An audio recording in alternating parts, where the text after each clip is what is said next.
What's up, everybody? This is Trey Biddy with HawgSports.com, HawgSports.com. Big recruiting weekend coming up. Huge basketball game against the University of Kentucky, Kentucky University, KU, UK, University of Kentucky. And Danny West is going to join us to talk about recruiting. We'll get into basketball. We'll get into your questions. Also, all that and more on Hog Sports Live.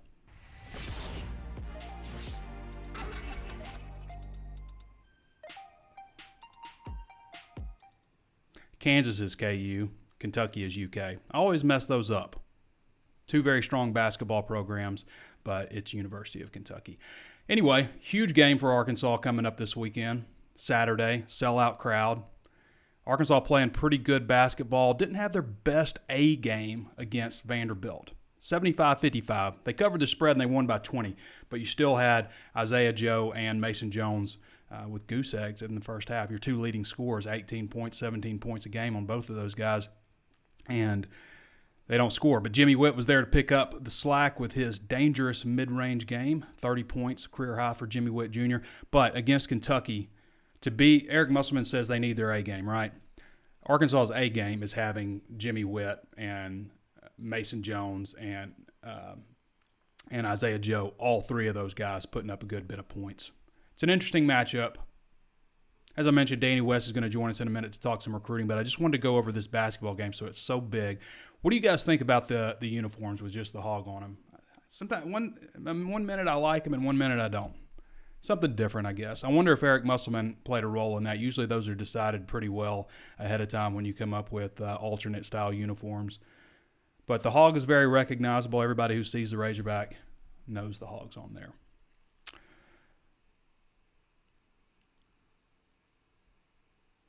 All right, everybody, I want to remind you there's plenty of ways to watch and listen. You can always stream and watch on Facebook Live, always streaming live there. Also on YouTube, be sure to follow both of those channels. I'm stuttering today. Facebook Live, follow the channel. YouTube, subscribe to the channel. Hit the notifications bell so you're notified anytime we upload a new video. And be sure to give us a thumbs up on both of those channels. Also on Apple Podcasts, throw us a review and a rating.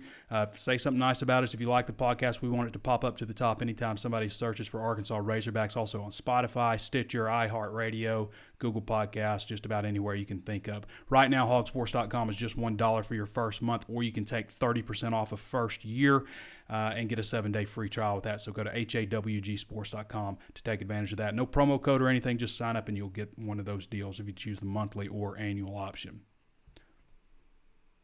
So Arkansas coming off a 75-55 game. Mason Jones didn't score a single point in the win over Vanderbilt. Scored 1 point, but didn't hit a single field goal. Went 0-7 from the floor. 7 rebounds, 8 assists. Almost had a double-double without points, which would have been pretty crazy.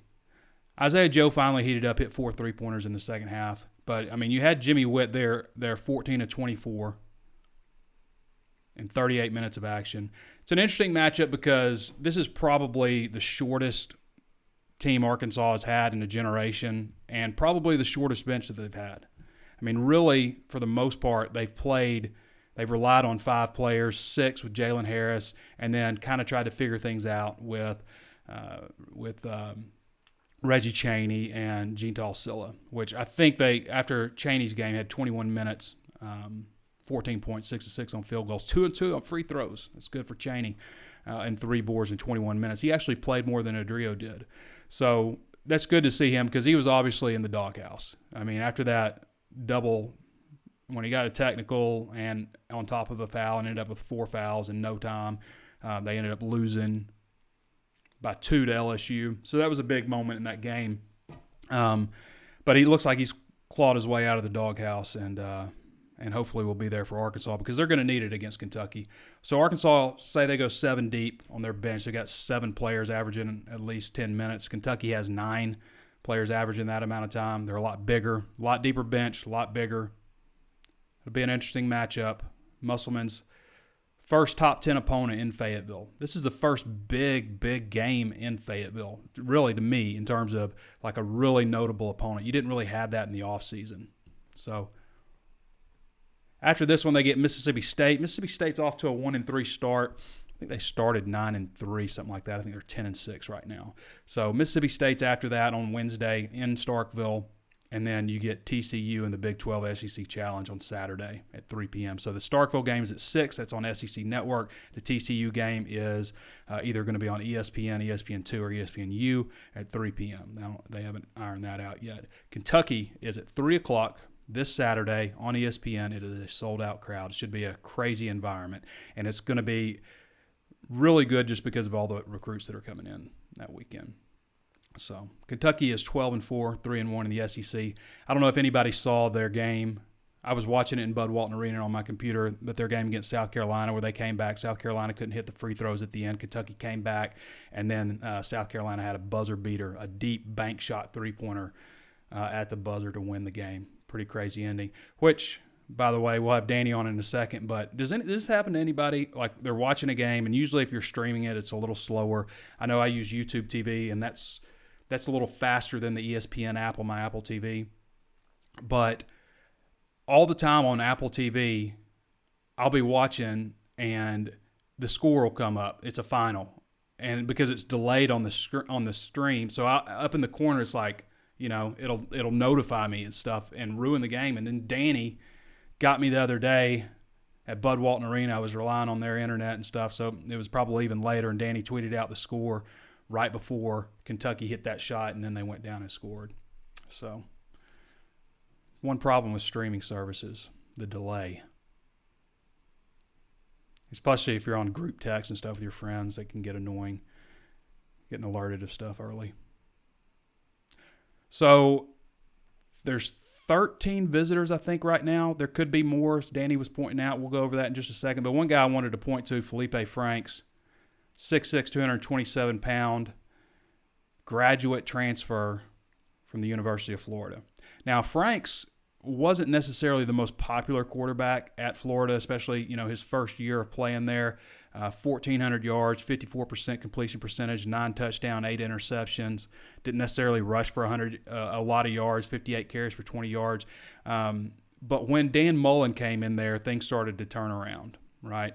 Passed for 2,400 yards last year, 24 touchdowns, 6 interceptions. So had a lot better year and ended up rushing for 350 yards and 7 touchdowns on top of that. This past season, went 54-71, 76% for 698 yards, 5 touchdowns, 3 interceptions. Not a great TD touchdown interception ratio, but everything else is really solid there. And had 68 yards. But he only played in 3 games. So he had an injury, and then Kyle Trask came in. So Kyle Trask came in. Trask ended up having a really solid year, almost 3,000 yards passing, 25 touchdowns, 7 interceptions. So that's why you see Franks transferring now. And Arkansas's got a real good shot at him. In fact, I think they have an excellent shot at getting Felipe Franks. And there's still time to hopefully for them get him enrolled early. So he's the guy to watch, really. And then, of course, there's, Derek King out of Houston so King is visiting Maryland, Miami today, and Maryland tomorrow. I believe that's right. So Miami today, Maryland tomorrow. So he's squeezing in some visits very early. Obviously, he's been linked to Arkansas. CBS Sports Line has LSU as the favorite to land him, and Arkansas is the second best team. I think LSU is plus 200 and Arkansas is plus 300. Yes, they set odds on all that kind of stuff. So he's obviously a guy to watch. Accounted for like 50 touchdowns under Kendall Briles when he was at Houston as the offensive coordinator there. So that's obviously going to be intriguing to him. So a lot of interesting things going on this weekend. Huge visit weekend. If you watched the podcast or listened to the podcast last week, or I guess that was Monday, I was just kind of breaking down the significance of this recruiting weekend, how it fits in so nicely with the basketball game, being a 3 o'clock game, being Kentucky, being sold out, 13 big-time visitors. And so to me, that's pretty good, the way that worked out. And a new coaching staff and all that stuff. I want to go ahead and get to Danny West. We're going to talk a little bit about recruiting with him, obviously. He's our main recruiting guy. For those of you who aren't familiar with Danny's work, does a great job at HawgSports.com. Most of his information is VIP, but he's been with us for over a decade. Best guy in the business. Danny, how you doing? Hey, what's up?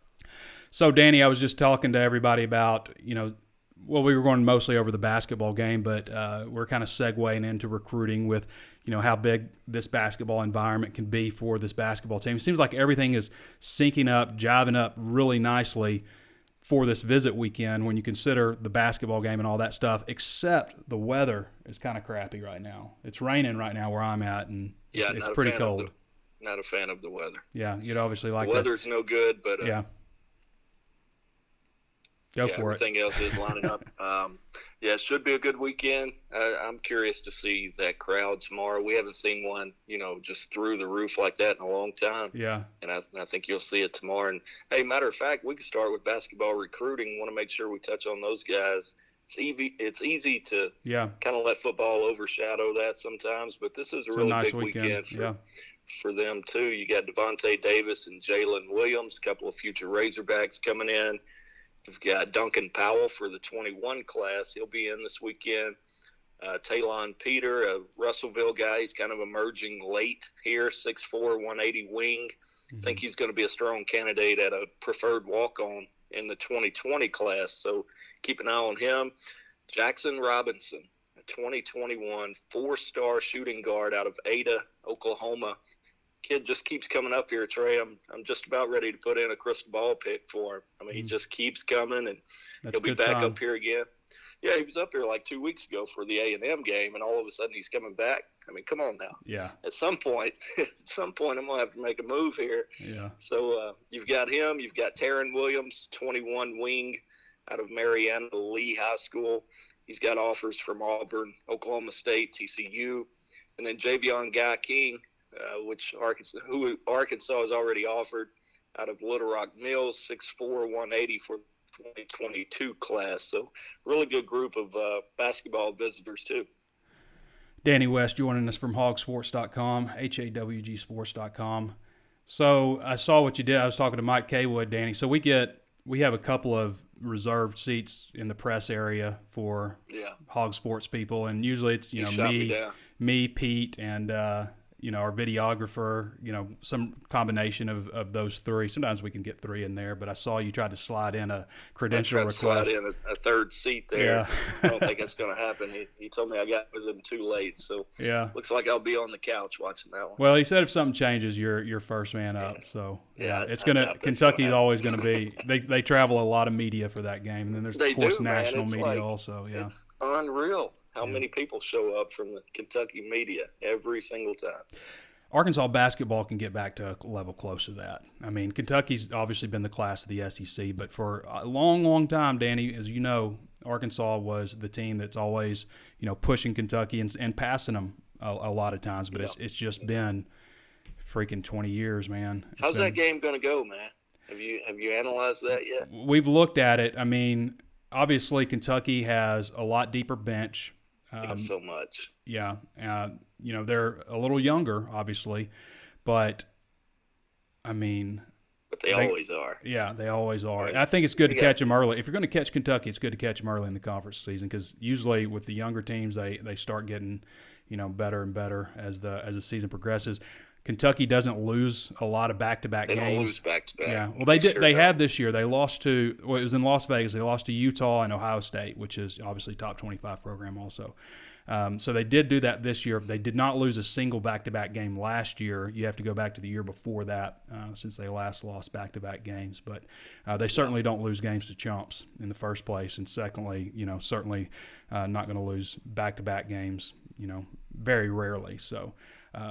For Arkansas, they got to play their A game, and like I was saying earlier, to me, Arkansas's A game is not, Mason Jones is cold and getting shut down, but somebody else picks up the slack. To me, Arkansas's A game is Joe and Jones both having a really solid night, and then Jimmy Witt being strong like he usually has been, with that mid-range game, which is just Jimmy Witt. It's crazy how Jimmy Witt shoots the ball. He shoots from his chest on free throws and three-pointers, and then it's way down here. Nobody teaches that, but it works. His mid-range shot is way up here.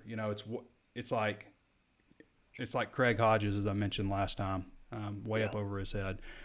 So. Well, Danny, let's dive into this recruiting weekend. I was talking about Felipe Franks a little bit just because, he seems like a good candidate to land at Arkansas. You've got 5 guys to watch among the visitors and, of course, the full visit list. I noticed a note you had at the end also where there could be more added to the list. And that to me is a sign that there might be somebody secret sneaking in. Am I Well, reading you that too never know. much? That's just hedging your bets a little Yeah. bit. We'll keep an eye on things throughout the day today. I'll tell you that. But I'm with you on Felipe. Wouldn't surprise me at all if we heard something official relatively soon. I mean, you can never know for sure, but we can confirm he's here. You hear different things that maybe he's already been admitted. We'll wait and see and let him announce if there is an announcement to be made. And I'm sure he'll want to put that out. So, yeah, man, I'm with you. I think and we have all week. We felt like that for a while, that it was boiling down to him. And sure enough, it's at its peak right now. I would say it's going to be Felipe. Well, what do you make of the Derek King situation with him?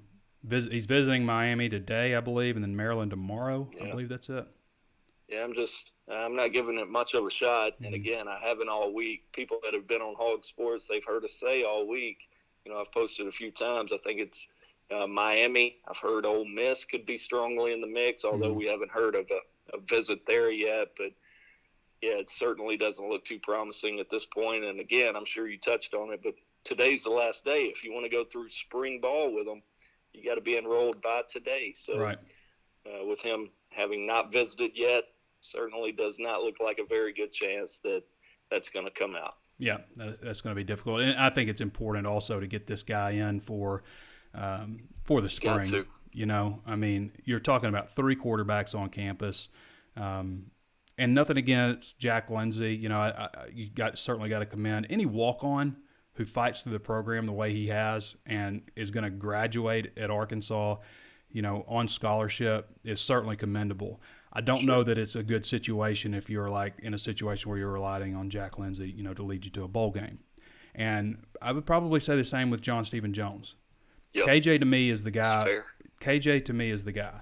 And at the same time, he needs to be pushed and he needs competition. And he's still raw in a lot of ways. I think we saw that in the games that he played. Yeah. A lot of potential, but still has some things to work. And I think a lot of it has to do with them reworking his throwing mechanics, because he does throw the ball kind of wildly sometimes. But this is a guy that has a lot of upside. But is he ready to be the guy right now? I don't know if he's quite ready yet. Totally with you on that. So what do you think about these visitors? You had 5 to watch. Why are these the guys to watch? Well, because I know things. Yeah, you do.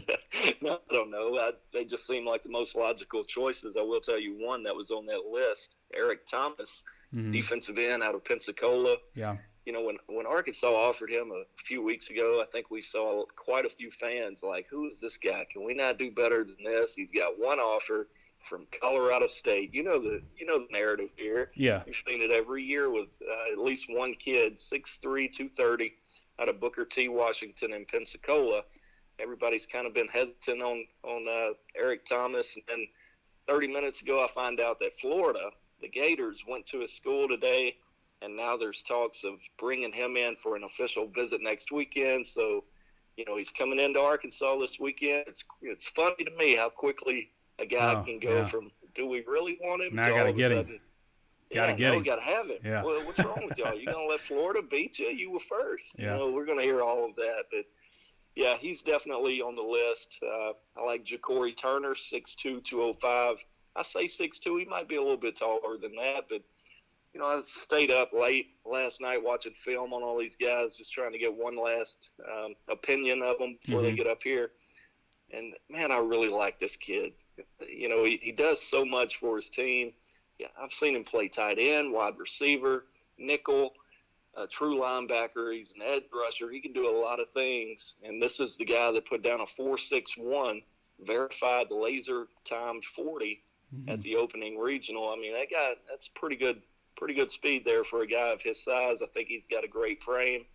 Wouldn't surprise me if Ja'Cory ends up choosing Arkansas at some point, probably this weekend or soon thereafter. Yeah, you take a 4.61 laser time out of a 6'2", 210-pound linebacker for sure. For sure. Yeah. Did you mention Kari Johnson and Felipe? We talked about Felipe a lot. Yeah. Didn't know how much of that you wanted to run through. He's a guy to watch. I think it was VIP, but yeah, Kari's a definitely a guy to watch this weekend. Again, he's a guy that, he's from Boston, Massachusetts. He actually goes to school in Connecticut at the Suffield Academy. And he and his father made their trip down here in November. They were recruited by the previous staff, of course, and came down here on their own dime, made that long of a trip, and just fell in love with it. So Kari, obviously, is another one to watch. He's a cornerback, 6 foot, 184, somewhere in that range. I liked his film. There's a lot to like about him. I think he'll have to get bigger and stronger. If Arkansas is his choice playing in this league, you got to be physical. But I do think there's a lot to like about him. You can read all of Danny's. Very smart kid too, man. I want to mention that. He might be the brightest guy I've talked to in the last year for this year's class. He's super smart.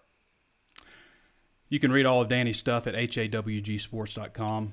This is a VIP article under the title 5 Arkansas Visitors on Commitment Watch, and Danny previewed some things here and there, but there's a lot that goes into this article for this big recruiting weekend. Again, 13 visitors on hand just for football. How many is it for basketball, Danny? I think I counted 7 there. 7. So for those who don't know how the calendar works, and Danny's got a good breakdown on this, today, right now, is the end of the dead period. It's been 4 weeks of no face-to-face contact between recruits and coaches. So today, the dead period lifts, and it's just 3 weeks of hard, down and dirty recruiting. I mean, it's hopefully not too dirty. Yeah, hopefully not too dirty, but it tends to get that way. There's negative recruiting and all kinds of rumors and stuff. And every time you lose a prospect, somebody paid him, somebody bought him off. Every time. You can't just lose somebody straight up. Somebody bought him. So. Well, sometimes it's true. Yeah, it is. It is. That's unfortunate, but yeah, coaches are out on the road today, Trey. Yeah. Here in the state of Arkansas, you've heard Sam Pittman the few times that we've had him so far, and again, I want to make sure everybody goes back to your interview with him last week. I thought that was just phenomenal to get him in that situation. That was really good stuff coming out of that interview. But my point is, you've heard him say over and over again that our first priority in recruiting, much like Chad Morris did, is take care of the home state, and they've backed that up today by staying in the state. Of course, they've all got to get back here this afternoon because you've got 13 guys coming in for official visits, but yeah, they're all hitting across the state today, and I think that's a good start. That's what you want to see. I would expect that that's probably how they do it when the contact period opens up, or when the evaluation period opens up. Yeah. The contact period is opened up today, but and basically that means you get it actually goes around the dead period that's a month long. You get a total of 6 weeks. You can do 1 visit a week with the recruit, and you get a total of 6 opportunities. The head coach gets 1 opportunity. So that's the contact period. The evaluation period starts on April 15th, I believe, and runs through May 31st. So the evaluation period, I would expect they are still going to be in spring football when the evaluation period starts up. And I think a good policy to use, so you're not spread out too far, you're not too far away, you can still you can still work practices and stuff, is to go out inside the state during those first few days, and you make sure the in-state guys know that they're a priority, and then after that you worry about fanning out when you wrap up spring drills and stuff like that, and then you start fanning out. And I'm anxious to see if they're as proactive as the last staff. That's something that Danny and I have always said. You're never going to hear us criticize the last staff on their recruiting strategy and their results also. I mean, they didn't get a whole lot right at Arkansas, but they certainly got that right. And I think that Sam Pittman in a lot of ways is, he's kept a lot of guys in the recruiting department. I think there's a good holdover, probably kept one of the 2 best recruiters on staff, and Justin Stepp, from the last staff also. So I feel like it's going to kind of be the same footprint with the addition of the state of Georgia. And not only that, Trey, but when you think about the previous staff, we don't want too much time harping on those guys, but even with that staff, for as well as they recruited, you're really only talking about 4 or 5 guys who were doing the actual work, right? Hey, and in the you're going to see that with Pittman. Yeah. If you're not going to recruit, you're not going to work for Sam Pittman. I don't think he's going to put up with that. That's a great point. And Danny, they did it in the face of back-to-back 2-win seasons. I mean, the staff, the recruiting class they were putting together before things really started falling apart, was pretty solid. And that was obviously back-to-back 2-win seasons. That's ridiculous. But, just the first 2-win season that they had, they got the recruits to believe and ended up getting more 4-star recruits than ever at Arkansas. So I would like to see what they can do with a program that is actually showing signs of taking steps forward. And hopefully they'll do that this year. That'd be nice, wouldn't it? Yeah. All right, Danny. Anything else to add before we drop you? No, man. I'm gearing up for this weekend. I think I've got a bunch of stuff ready to weekend. Rock and roll. So I feel prepared. I'm just looking forward to it. It's here. Yeah. Let's do it. Basketball, recruiting, NFL, playoffs, a lot of good stuff. How about the Chiefs? How about them? That was a good one. I can't deny you that. Okay. All right. Later, Danny. All right. That's Danny West again. HawgSports.com to read all of Danny's recruiting news. We put out a lot of free content at HawgSports, and usually that's stuff that comes out of press conferences or press releases, things like that, things that have already happened, things that you could maybe read elsewhere that we don't necessarily consider premium, but it's still really good information that a lot of people want to read, and some breaking news stuff too that's going to get out everywhere. We'll put that out. But you should sign up for the HawgSports.com newsletter. So the way that works is you just go to the middle of the page. There's a place to enter your email address. You hit send. They'll send you an activation email. You click it, and you're signed up. And what we do with that is we send all of our free content out every morning, and not just our free content. One of the great things about 24/7, we have a great national desk that usually produces anywhere from like 2 to 5 articles a day. Also, on top of what we're doing, that's relevant to Arkansas, things Arkansas fans might be interested in. So we send that out every morning, usually around 9 o'clock. It goes to your email inbox, and you can read our free content. We'll sprinkle in specifically labeled VIP content. We might have like 5 or 6, 7 articles that are free, and maybe a couple of VIP content items that are clearly marked also, just in case you're intrigued. But most of it is free. So I would recommend going on and signing up. It'd take you 30 seconds to do the whole thing, from activating the email and everything. But also you should register and make sure to go check out our free content there at HawgSports.com. But if you want to read the stuff that hasn't happened yet, the stuff we put more research into, Danny West content, then you're going to want to sign up for the VIP membership. And right now it's $1 for your first month or 30% off for your first year. No promo code required. Just go there, select join at the top right, and you'll get the offer. Plenty of ways to watch and listen: Facebook Live, YouTube. We're going to get to your questions in a second, by the way, but I'm going to run down this one more time. Go ahead right now and follow the Facebook page if you're on Facebook. And if you're on YouTube, subscribe to the channel and hit the notifications bell. If you like the content that we produce, we'd love to have that. And throw us a thumbs up, a like, smiley face, frown face, whatever. Any of that kind of stuff helps bump our channel up in front of more eyes when there's more engagement. Also on Apple Podcasts, throw us a 5-star review if you haven't done so already. Spotify, Stitcher, Apple Podcast, Google Podcasts, iHeartRadio, anywhere you can think of to find your favorite podcast. All right, I want to get to your questions now. Spud Snyder says, block Jones and Joe, then we hit you with Witt. Yeah, as long as Witt is on.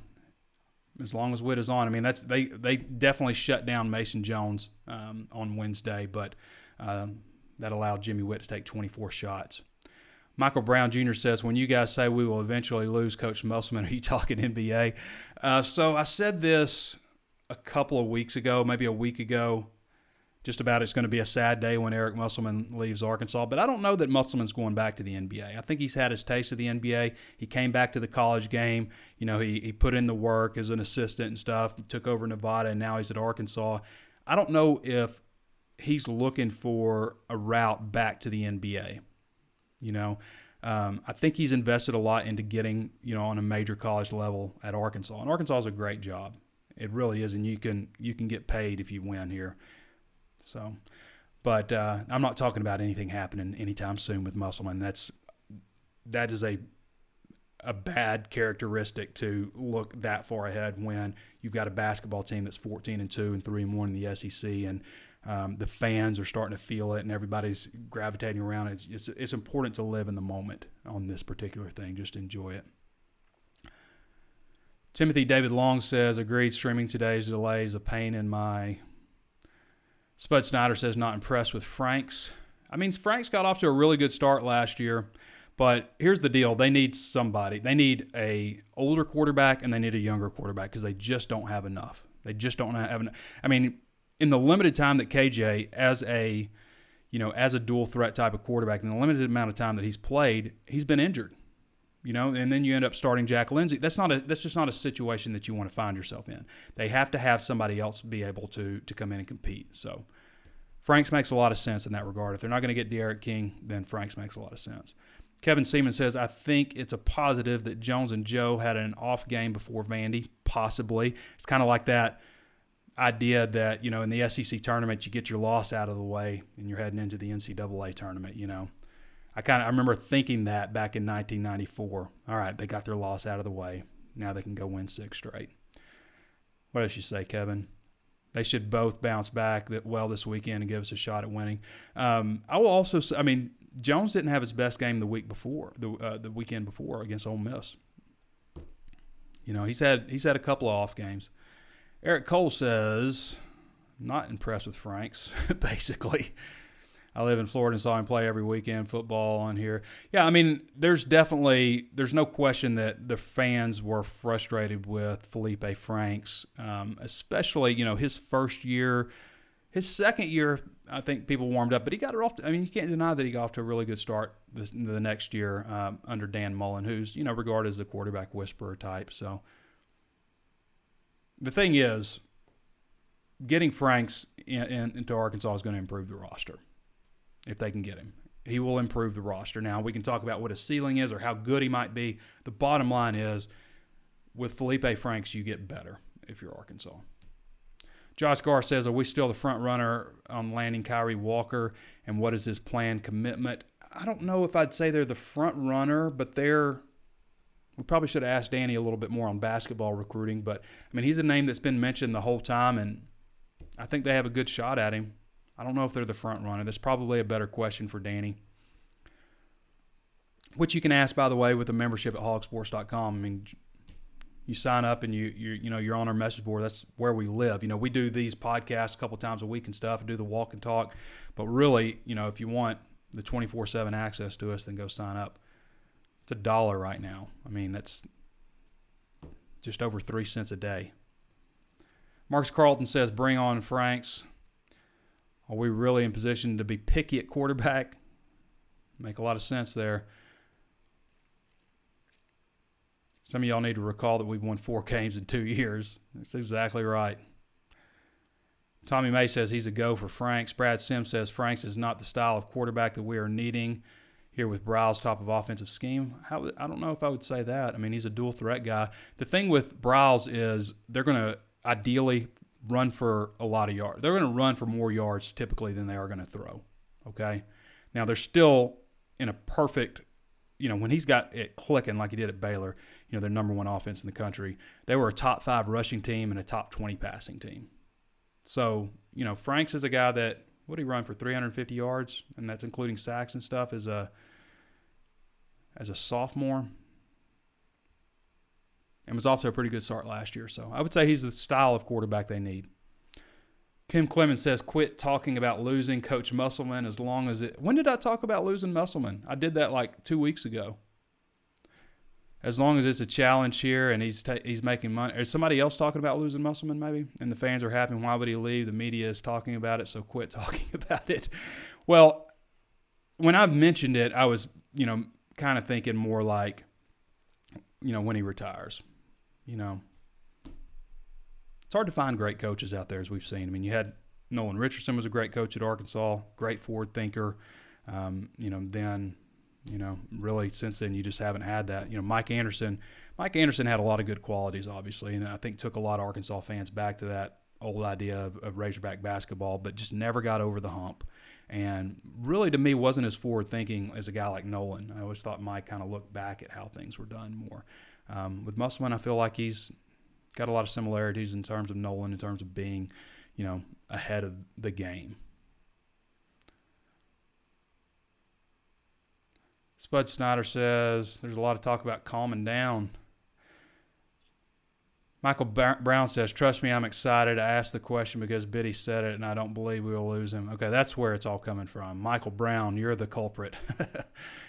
Keith Hudson says, good job, guys. When you talk to recruits, they sound enthusiastic. Jared Eubank says, I'm sorry, but some of these in-state kids just ain't worth. Can't read that. Jimmy Flores says, let's go, Hogs, beat Kentucky. Cody Hawkins says, VIP access also comes with advanced plane tracking, big bonus. I'll tell you what it also comes with. If you're an annual subscriber, you can look across all the other VIP message boards for other team sites, which I think is a lot of fun. Everybody likes a dumpster fire, right? So when bad things happen at other schools, traffic picks up from visitors. So another little perk. Marcus Carlton says, any concern with the size advantage Kentucky has? I think there's a concern with every team in terms of size, but what I've been impressed with Arkansas so far is they've been able to overcome it in other ways. They've been very, very pesky. Offensive rebounding, that's a huge concern. I mean, they got murdered on the boards against LSU, just murdered. I mean, it was like 24-3 offensive rebounds. So they got to find ways to overcome that with their quickness and, make it like they did against Indiana, where everybody was talking, how's Arkansas going to match up with Indiana? Nobody was talking about how Indiana might match up with Arkansas, that 5-guard lineup. So size is going to be an issue every single time, and depth. And I wonder about this team, and again, I'm getting ahead of myself when I should really just live in the moment and appreciate what they got, but I wonder about what happens if somebody gets banged up and has to miss some time. I mean, that bench is not deep. There's 7 players that they're really comfortable in playing. It'd be nice if Gene Silla could get going on the offensive side, but so far he hasn't. I mean, this is a guy that I believe he averaged like 13 points a game. He's a 1,000-point scorer at UNC Wilmington. He just hasn't really been there offensively. Terry P. Roy says, I've heard King likes Oklahoma and TCU. Miami, Maryland, obviously, are in the mix there too. Donnie Butt says it came with a stock and stash. It also came with a stock and stash. Yeah, the coaching stock stash, coaching search stock stash, and plane tracking. Jared Eubanks says people act like these quarterbacks we have now are better than Franks. I know. You get better with Felipe Franks, trust me. Adrian Jones says, I predict Mason will have a great game, been down for 2 weeks. They need him to. If Mason Jones has a great game and Joe has a great game and Witt has a great game, then we're all going to feel a lot better about how this thing comes out. Here's the deal. Regardless of how it comes out, I think it's going to be really entertaining and close. I mean, there hasn't been a game that they've lost. They've only lost 2, but they lost in overtime to Western Kentucky. Probably should have won that game. I don't think Mason Jones was 100% back from a shoulder issue in that game, but probably should have won that one. Then they'll lose by 2 on the road against LSU and had a chance to win that one. So however it turns out, I think it's going to end up being a close one, a really fun game to watch. High heart rate type of game. Sean Larry Townsend says if I was a quarterback, I would go to the Big 12. They don't play defense. Man, the language, you guys. Mark Rodriguez says, can't get any worse, only better. Zach East, hello, Zach East. Any chance of Vin Ascalise coming as a transfer? Vinny the Blade. Vin Ascalise was, I believe, also on that visit weekend. I think he was on that visit weekend for Mississippi State also. One of the favorite, for years about Ben Ascalise coming to Arkansas. Ricky Monroe says, if defense doesn't get any better, it won't matter who we have at quarterback. True. I think the defense is better. I think the defense is better capable-wise, at least last year's defense, than they played. I think there was a letting go of the rope type of factor. And, when the offense, you're making stops and the offense just isn't doing anything, you just, start olaying people. Mark Rodriguez says Starkle would have been fine if he had been coached. It's possible. I mean, Starkle had his issues at Texas A&M. I think Starkle would have had a shot to play in this offense. I mean, he might be the perfect fit for the offense, but I think he would have had a shot to play. Josh Garr says, very excited about seeing our offense next season and Rakeem coming back. That was a big getting Rakeem back, and our receivers. They've got some weapons, and hoping Hudson has a breakout season. They got to get some tight ends. A guy like Alan Horace on campus. They're very low at tight ends. Franks could be a locker room distraction or risk KJ's development. You got to have another quarterback in there, though. I mean, you can't say no to Felipe Franks. You just can't. You're not in any kind of position like that. Got to have some competition. The players will follow the guy that they think is the best. This is the best option. And Felipe, and to KJ, as good as I think KJ has a chance of being, he hadn't won a quarterback job yet. He's not like a returning starter at quarterback. He may be the best looking option, but he's not the starting quarterback at Arkansas. All right, everybody. I think we pretty much covered it, didn't we? Jared Eubanks says, yo, Trey, I need a ticket for the game Saturday. There'll be those guys out there handing out tickets, selling tickets. You probably go to StubHub or something like that, but there'll be people out there. It's a tough ticket to get, which is a good thing, finally, for the Razorbacks. All right, everybody, I want to thank Danny West for joining us. I want to thank you for all your questions. Thank you for joining us. Thanks for making this show popular. Remember, if you haven't hit a thumbs up yet, throw us a thumbs up, throw us a like on Facebook Live or YouTube, throw us a 5-star review on Apple Podcasts, also available on Stitcher, Spotify, iHeartRadio, Google Podcast. Hit the notifications bell and subscribe on YouTube also. So I think that pretty much does it. We might do a little walk and talk after that Kentucky game, so be sure to tune in after. I mean, it'll take a little while because we got post-game and all that stuff, but after the Kentucky game, look for a little walk and talk and, of course, have a lot of recruiting information out of that. So for Danny West, this has been Trey Biddy with HawgSports.com, and we'll catch you next time.